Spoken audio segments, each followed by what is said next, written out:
Jets aren't an iconic franchise? I don't know. That's what I got out of that. As we welcome y'all to a Friday edition of NFL Live. I'm Anna Storm. This is Dan Graziano and Field Yates. We have a small but mighty crew today. All right. So let's kick it off with the Steelers. It was just 4 years ago, you bet, when Aaron Rodgers led the NFL in total QBR. He won his 4th MVP award, but of course he fell to 26 in QBR the following season, missed most of 2023 with the Achilles, and was 25th in his final year with those Jets before going to Pittsburgh. Rodgers hoping to get back to his old self with the Steelers and get the opportunity to play with DK Metcalf. DK is a lead by example guy, and he's a big reason that I'm in Pittsburgh as well. Hell yeah. Conversations that we had, and just the kind of person that he is. And it started here. I didn't really know DK at all. And, he's like, I work out at 6 a.m. every day. I'm like, okay, already, this guy has discipline. This guy has a drive. He's not just a specimen, but he's a really solid human being. Like, he is a solid dude, and he leads by example. The way he practices, and that's, I think, one of the most encouraging things is the room goes how the top dog goes. And when DK catches the ball and finishes 60 yards to the end zone, it makes everybody else want to do the same thing.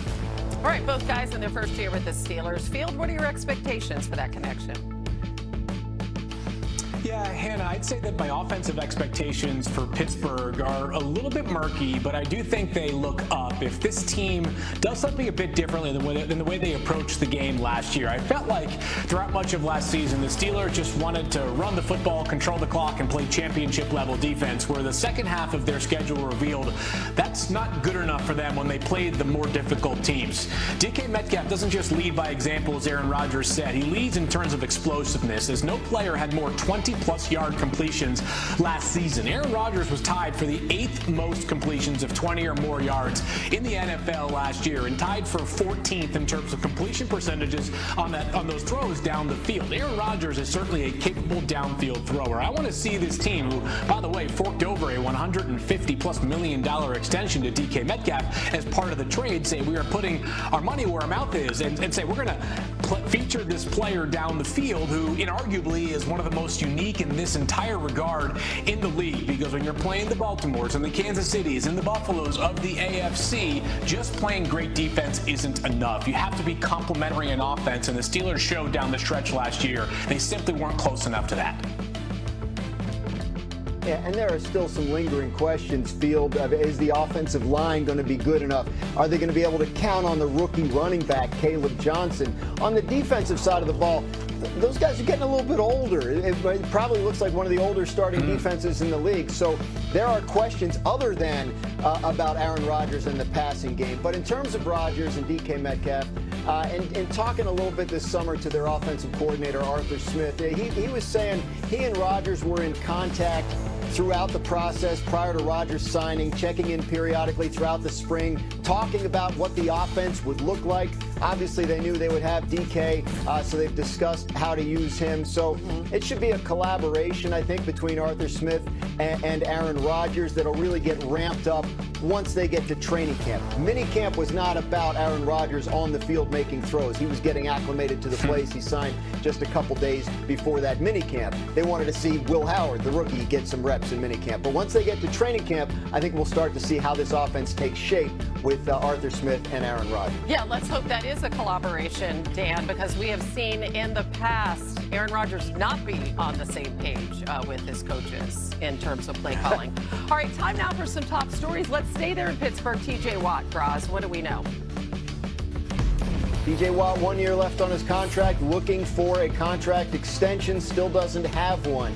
Go back to the last time this happened with TJ Watt. He attended training camp, but he didn't really do any on-field work until the contract was done, which was only a couple of days before the start of the regular season. So if history is any indication, this is a situation that could drag out a little while. Steelers hoping to get him under contract for the long term. Bengals still hoping to get Trey Hendrickson under contract for the long term. These two situations are a little bit connected. They're both 30-year-old players, and Hendrickson, of course, coming off 2 highly productive seasons. Bengals have been hesitant to guarantee money in future years, given Hendrickson's age and their long-standing policy against that. But we'll see. If Watt's deal gets done, it might be another helpful data point for Hendrickson. Former Ravens kicker Justin Tucker, who is now not with any team, is a free agent. The NFL announced yesterday Tucker was suspended for the first 10 weeks of this coming season. This is as a result of a personal conduct violation. Tucker facing multiple allegations of sexual misconduct from massage therapists. He could sign with the team and play in the preseason, but then once that preseason's over, he'd have to stay away for the first 10 weeks and wouldn't be able to join that team until week 11. And then the Tampa Bay Buccaneers announcing contract extensions yesterday for their head coach Todd Bowles and their general manager Jason Licht. This is a pairing that's been highly successful together. The Buccaneers have won 4 straight division titles, and the year before that, they were a wild card team that won the Super Bowl. So well-deserved extensions for the Brain Trust there in Tampa, and they will continue together for the foreseeable future. Yeah, congrats to those guys. 3 seasons with the Buccaneers. Bowles has led them to 3 NFC South titles, just the 5th coach in the last 3.5 decades to win the division title in his first 3 seasons with the team, as he joins Barry Switzer, Norv Turner, John Fox, and Matt LaFleur. And of those 4, only Fox with the Broncos won 4 straight. Obviously, they took a flyer on Baker Mayfield. That worked out great. What strikes you, Field, about the way they handled the transition from the Arians and Brady era?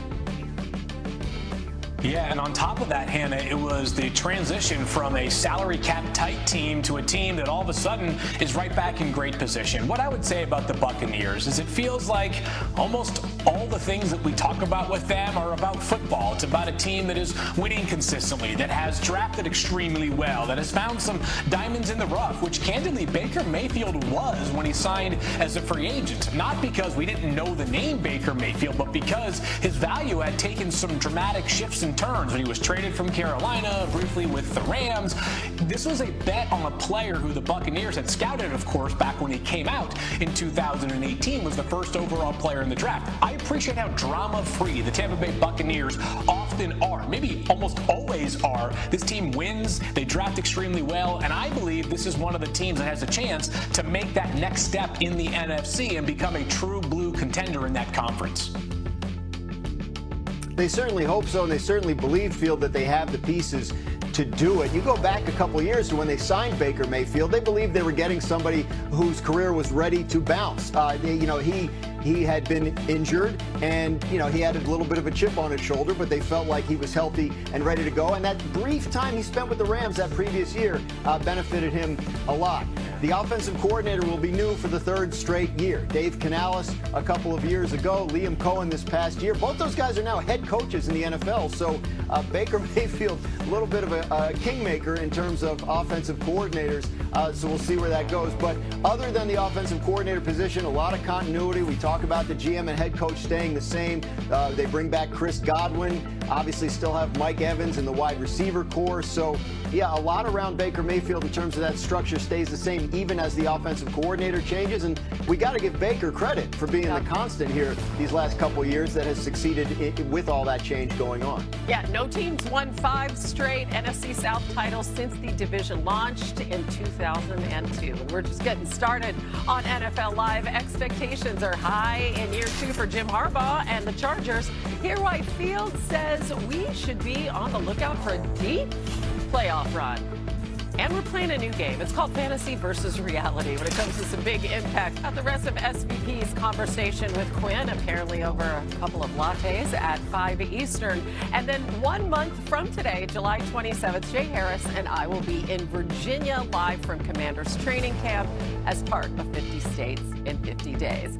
That brings us to our next segment. Time now for Fantasy versus Reality, where Graz will update us on, well, the reality side of things, as he often does. Contracts, trade rumors. Then Field is going to tell us what he thinks about a player's fantasy football prospects for the upcoming season. We're going to start with the Commanders and Terry McLaurin. In his first 5 seasons, Scary Terry averaged 5 touchdown catches per season. But last year, with Jayden Daniels at quarterback, he broke the Washington franchise record. 13 touchdown receptions, second most in the NFL last season, behind Jamar Chase, who had 17. And he's also looking for a new contract. So, Graz, what more can you tell us? Unfortunately, not a ton, which is really the story. The Commanders and Terry McLaurin haven't made much progress toward a new deal. He has 1 year left on his contract. going to make about $19.5 million this year. But of course, we know the wide receiver market has sailed way past that. Jamar Chase, who you just mentioned, is going to make more than twice that this year. So McLaurin would like something that brings his contract a little more in line with the top guys and reflects the way he performed. Common sense indicates that this gets done at some point, Hannah. He wants to be there. They want him there. But so far, they really have not been able to see eye to eye. And how are you viewing him from a fantasy perspective, Field? Yeah, Hannah, Terry McLaurin's been one of the more remarkably consistent players over the past 5 years. He's had at least 77, but no more than 87 catches in any of those 5 seasons, between 1,000 and 1,200 receiving yards. But something you referenced changed and unlocked a new level of his value last season. It's the fact that he scored 13 touchdowns. You mentioned the Commanders franchise record. Why? They have a quarterback who gives them much more touchdown equity. So Terry McLaurin's going to be drafted somewhere in that wide receiver 2 to wide receiver 3 range. It's hard to score 13 times in any season, much less twice in a row, but no two ways about it. Terry McLaurin being as steady as he is with the continued ascension of Jayden Daniels at least gives us the possibility of double-digit touchdowns once again in 2025. Makes a lot of sense. All right, let's shuffle off to Buffalo, where last year, from week 13 to the end of the regular season, no player in the NFL had more touchdowns than the Bills' James Cook. And from week 13 through the postseason, Cook averaged 5.6 yards per rush, up more than a yard from his average in the final 12 weeks. Cross, where do they think stand with his contract situation? Yeah, 1 year left, going to make about $5.3 million this year, and he would like more. But Hannah, he may be in the wrong place. This Buffalo Bills front office has not been one that has been eager to spend big money on the running back position since it has been there. They like James Cook, and I believe they would re-sign him. But if he's looking for something in that, $12, $14 million a year range, Jonathan Taylor and guys like that get, I'm just not sure that's going to be there for him in Buffalo. Fantasy-wise, what do you think, Field?